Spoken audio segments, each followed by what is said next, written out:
Dvaita Gadadhar Srivasadi Gaura Bhaktavinda. Hare Krishna, Hare Krishna, Krishna Krishna, Hare Hare, Hare Rama, Hare Rama, Rama Rama, Hare Hare. We continue reading from Srimad Bhagavatam Canto 3, Chapter 27, Text 2. Se esha yarhi prakrite gunesha abhivisajjate aham kriya vimudatma kartam karta smiti abhimanyate. Translation and purport by His Divine Grace, A.C. Bhaktivedanta Swami Srila Prabhupada. When the soul is under the spell of material nature and false ego, identifying his body as the self, he becomes absorbed in material activities. And by the influence of false ego, he thinks that he's the proprietor of everything. So we think this is mine, that is mine, everything is mine. And why do we feel that? Because of the false ego. Because of the false ego, we are thinking that I am this body. This body is mine. I am this body, we are thinking. We are thinking this consciousness that we have. We are thinking that is material. You know, that's what is our problem. We are not able to understand, hey, I'm the soul actually. Actually, the conditioned soul is forced to act under the pressure of the modes of material nature. The living entity has no independence. When he's under the direction of the Supreme Personality of Godhead, he's free. But when under the impression that he's satisfying his senses, he engages in sense gratificatory activities, he's actually under the spell of material nature. So we think that we are independent. That's what we are thinking. We are saying, why should I serve God? I don't want to serve God. I'm independent. I can do whatever we like. But in fact, our independence is when we serve God. Why? Because that's our natural position. But because right now we are in this artificial atmosphere, we are thinking we are independent, but no, we are bound by the laws of material nature. We are bound, like, for example, we are living in a particular country. We are bound to follow the laws of that country. We can't say, oh, I'm independent. I can do whatever I want to do. We'll be immediately penalized, right? We do follow the laws of the country that we are living in. Similarly, because we are in this material nature, in this material world, we are bound by the laws of this material nature. In Bhagavad Gita, it is said, Prakrite Kriyamanani. One acts according to the particular modes of nature he has acquired. Guna refers to the qualities of nature. He's under the qualities of nature, but he falsely thinks that he is the proprietor. So the guna, the goodness, passion, and ignorance, these are the gunas. Guna actually means rope. You know, these ropes are actually binding us. We think we are enjoying, we think we are owning things, but we are bound by these ropes. And based on whatever goodness, passion, and ignorance, and whatever permutation and combination of the modes that we are in, we act accordingly. We act accordingly. We are the soul. But when we are put inside the body of the dog, then we start believing, yes, I'm the dog. And because the body of the dog is under the laws of nature, there are particular rules that the body has to follow, then we behave in that way. Similarly, right now we are in the body of this human being. And because this body is bound by laws in a certain way, we feel that we are human beings. But we are neither a dog nor a human being. We are eternal part and parcel of God. Yeah, that is our illusion. So this false idea that I'm separate from God, that I'm independent of God, that is material life. That is ignorance. So this false sense of proprietorship can be avoided simply by engaging oneself in devotional service under the direction of the Supreme Lord or his bona fide representative. So how can we be situated in our original position? Just under the guidance of the authorized representative of the Supreme Lord, we engage in devotional service. then we are rightly situated in our position. Rightly situated in our position. Arjuna in Bhagavad Gita was trying to accept for himself the responsibility for killing his grandfather and teacher in the fight.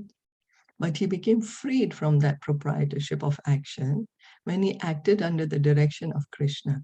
So Arjuna was saying, no, I'm not going to fight. One of the reasons he gave was, I'm going to be killing that also my superiors, my grandfather, my teachers, those who are worthy of my worship. Just imagine what kind of sinful reactions I will get. So I'm not going to fight. Because he was thinking he's the doer. He was being the proprietor.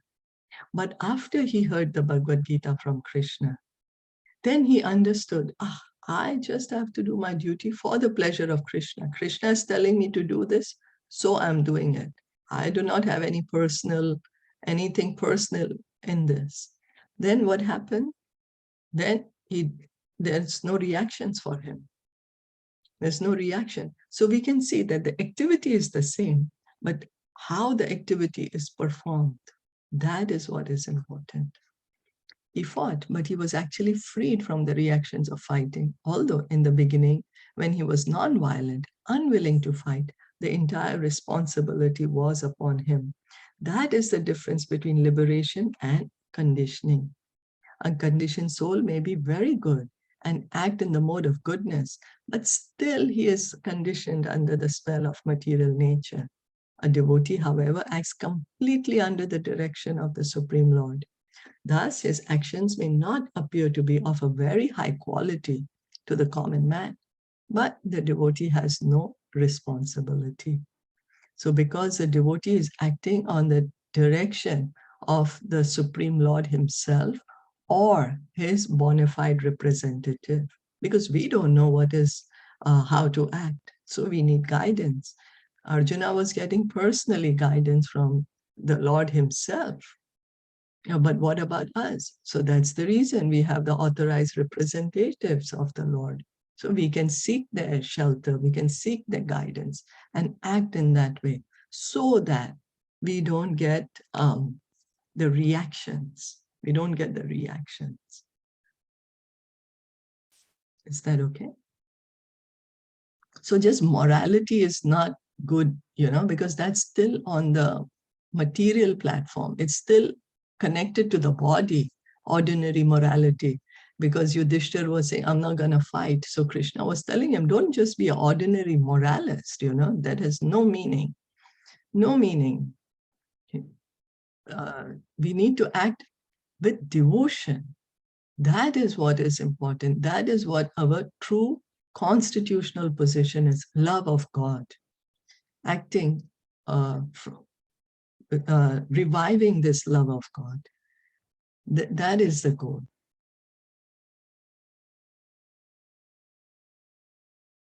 Did anyone want to add anything?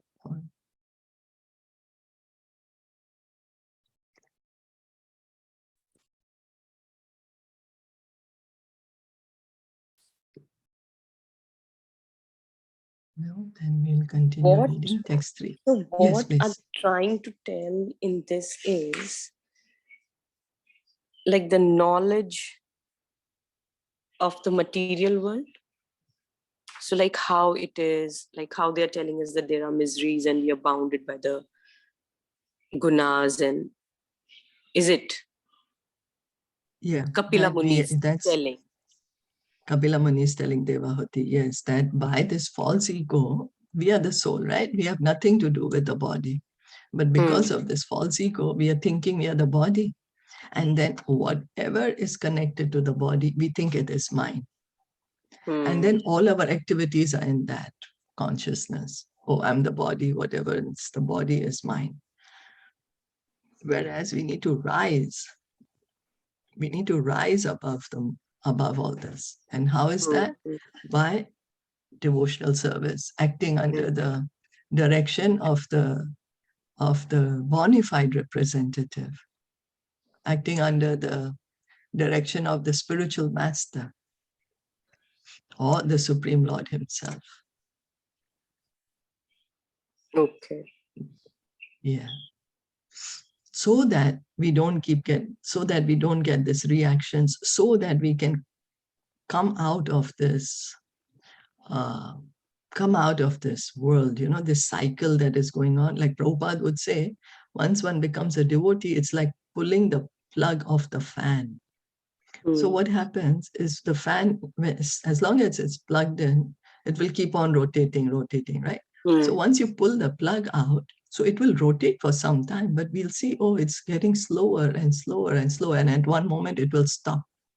Yes. So Prabhupada would say that we are following this Krishna consciousness movement, this process. It's like that, like pulling a plug out of our material life, engaging under the direction of the spiritual master. What is the spiritual master doing? He's showing us how we can practically act in this life so that we don't get sinful reactions, so that we are acting for the pleasure of the Lord. At least the desire is there that, oh, I want to give up this material desires. At least the desire is there for pure devotional service. And that is pure devotional service itself, because the desire is there not to continue with material life. Okay. So that is what is being said here. Yeah. So this he's trying to tell to Dev Ahuti, right? That's right. His mother, that this is what you should be doing in your life. This is That's how. right. Okay.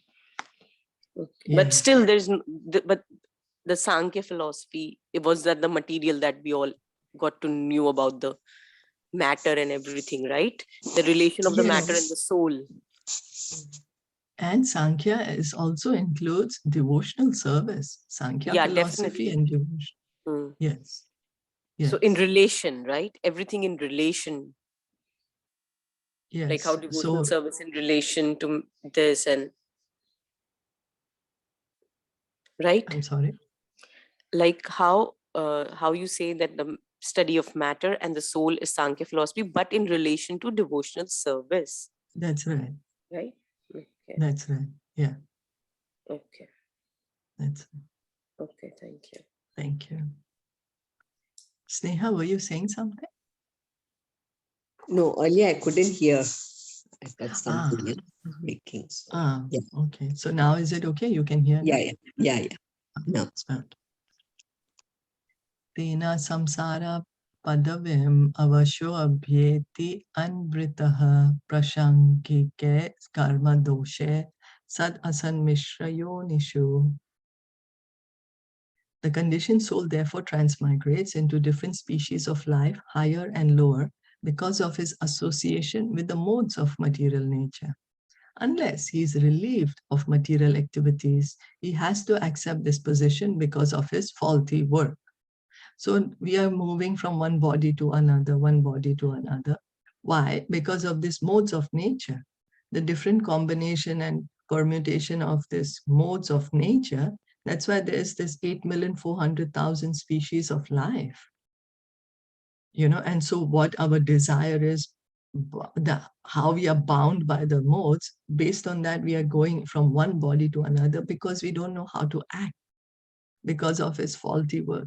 That's why in the previous verse we read that we need to act under the guidance of the bona fide representative of the Lord or the Lord himself and engage in devotional service, because that is stopping our faulty work.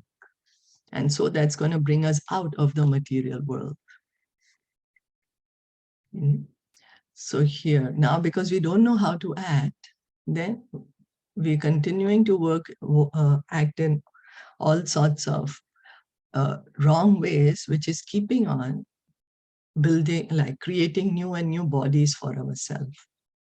Here the word karma dosha means by faulty actions. This refers to any activity, good or bad, performed in this material world. They are all contaminated, faulty actions because of material association.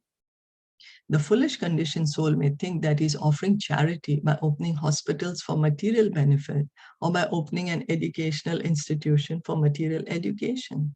But he does not know that all such work is also faulty because it will not give him relief from the process of transmigration from one body to another.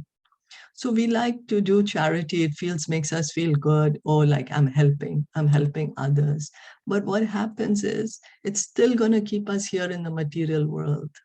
It is still material. It's going to give us good reactions.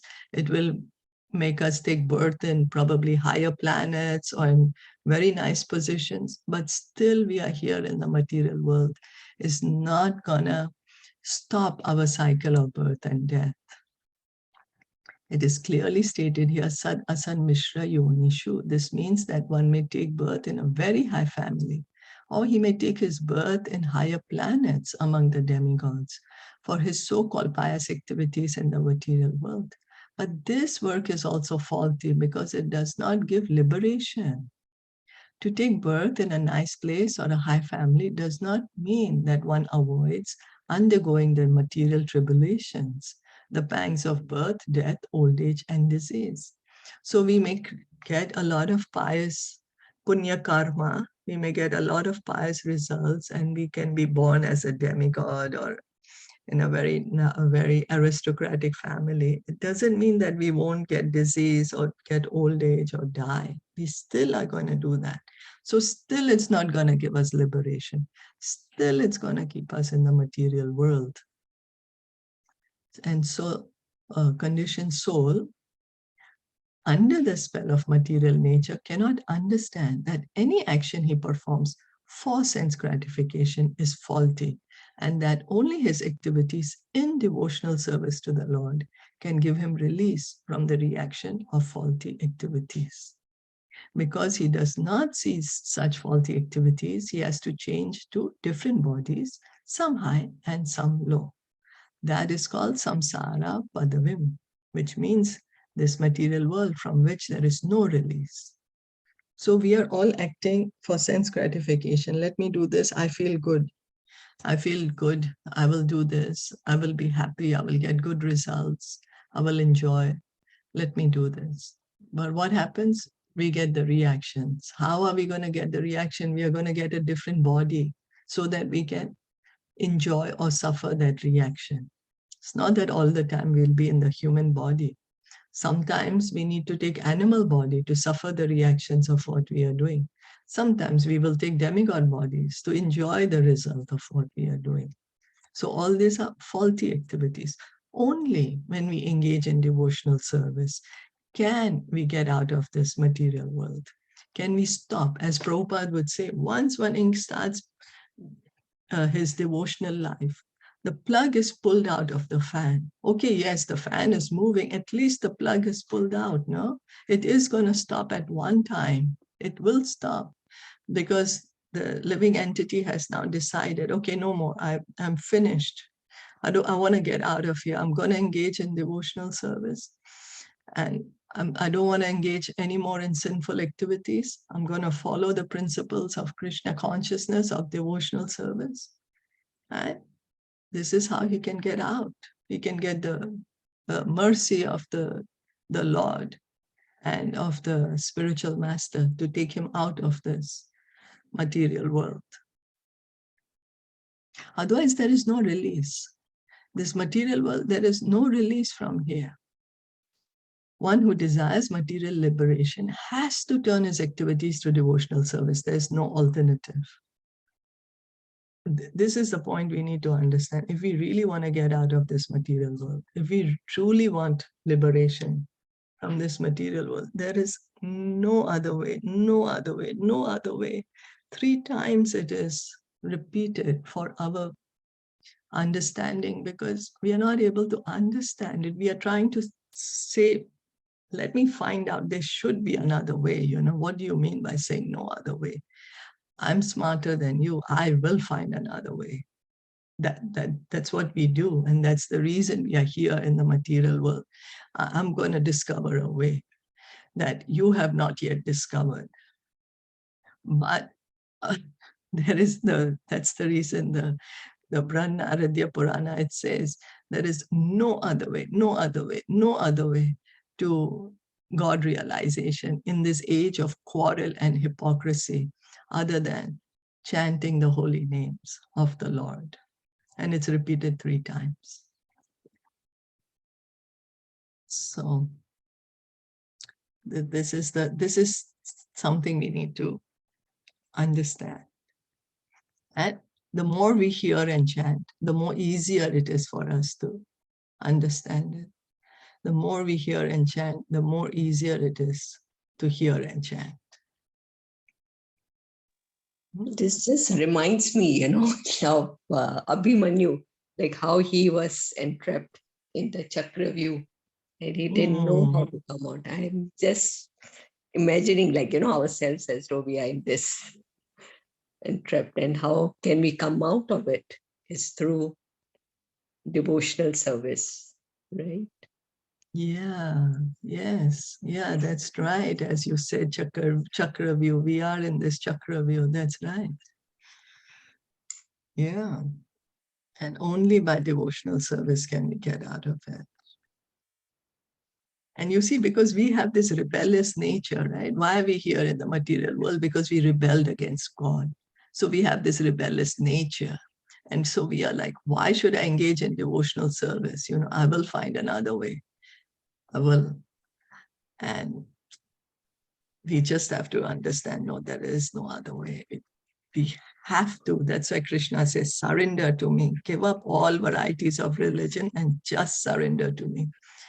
We just have to listen to him and follow what he's saying.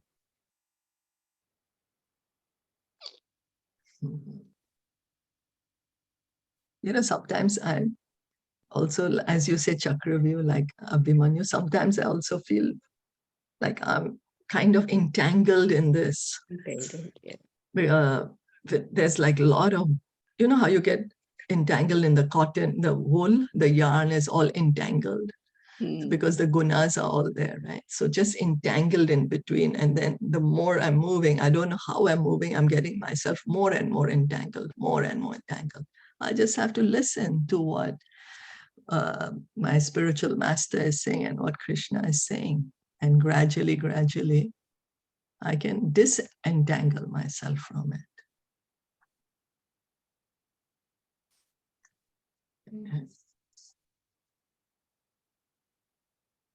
So, yeah.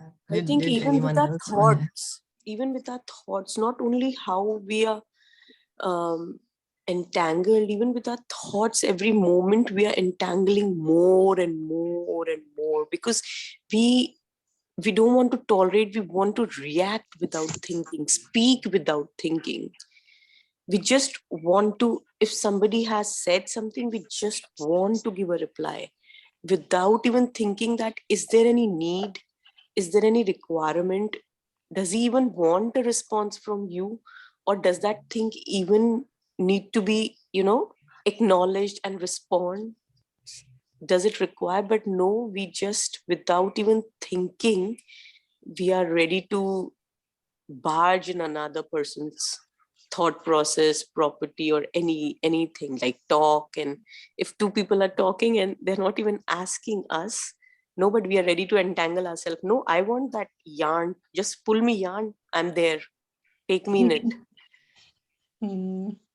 We are like that. Yeah. I mean, I have felt sometimes that sometimes in some conversations there is simply no need for us to react. Yeah, But it's we true. do. So, but that's, we are entangling ourselves. That's true. That's the reason we are just advised, hear and chant more and more. Whatever free time you have, either hear, chant, dance, engage in deity worship. So whatever free time we have, if we are occupied, then it will stop us from engaging in mischief. Yeah. Yeah. Yeah. Right. Yeah, it's difficult, but what we can do is just keep on practice. Yeah. One day we will get there. Just keep practicing. Yeah. So just hearing and chanting without fail, and with faith, without fail, with faith. Yes. Yeah, Yes. I remember there was this class on Sunday of Baldev Prabhu. Then Mukunda Prabhu said a very beautiful thing that when you get yourself admitted in school, first you learn your lessons and then you are given the exams. But the life is such a thing that there you are first given an exam and then you learn your lessons. So this is the fact, and sometimes we overlook that fact that I have learned my lesson now. Like I have had my test and I have learned my lesson also. But then again, we really don't do anything out of it. So that is also entanglement. We don't actually think about. And so that's the reason. Yeah, that's the reason. The more we hear and chant, that gives us the strength. It gives us the strength, The more we hear from the scriptures, our intelligence is being purified. The more we are hearing about the Lord, we are hearing about his instructions from Bhagavad Gita. The more we try, then what happens is when we are hearing, then we will remember. We will start remembering them, in the mind. Oh, in this chapter, and Krishna says this in this verse, Wow. like that. Yeah. So the more, just continue hearing and chanting. And then when situations come, then it will come. Oh, but Krishna says in Bhagavad Gita chapter 6, don't degrade yourself with the mind. And then if that thought can come when we are degrading ourselves with the mind, if really that instruction we can remember, then it can help us. Yes, absolutely. Yeah. So just continue to hear and chant, remember, worship. And we will get disentangled and we will go back home.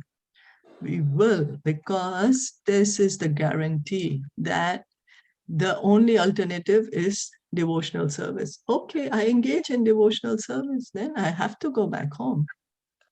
I have to, because that's what the scriptures are saying. That's what the Lord is saying. So, okay, I engage in devotional service, so I will get out of the material world. So samsara padavim means it's entanglement. Is it in the material world? From which there is no release. No release. Samsara padavim. No release from this material world. But okay, so the scriptures are saying, okay, you cannot get out of the material world and the only way is to engage in devotional service. Okay, so then let us engage in devotional service. And then we have to be taken out of the material world.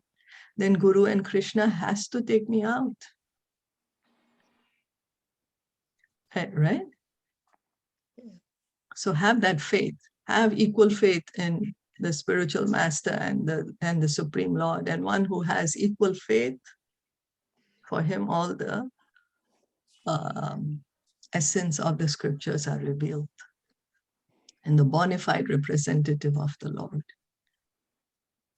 One who is bona fide representative of the Lord and in the Lord. Have that faith. Is that okay? Yes. Okay. So we'll stop here for today. Thank you so much, everyone, for listening and joining it. Srimad Bhagavatam ki jai, Shilpa Prabhupada ki jai, Gaur Bhakta Vrinda ki jai, Hare Krishna.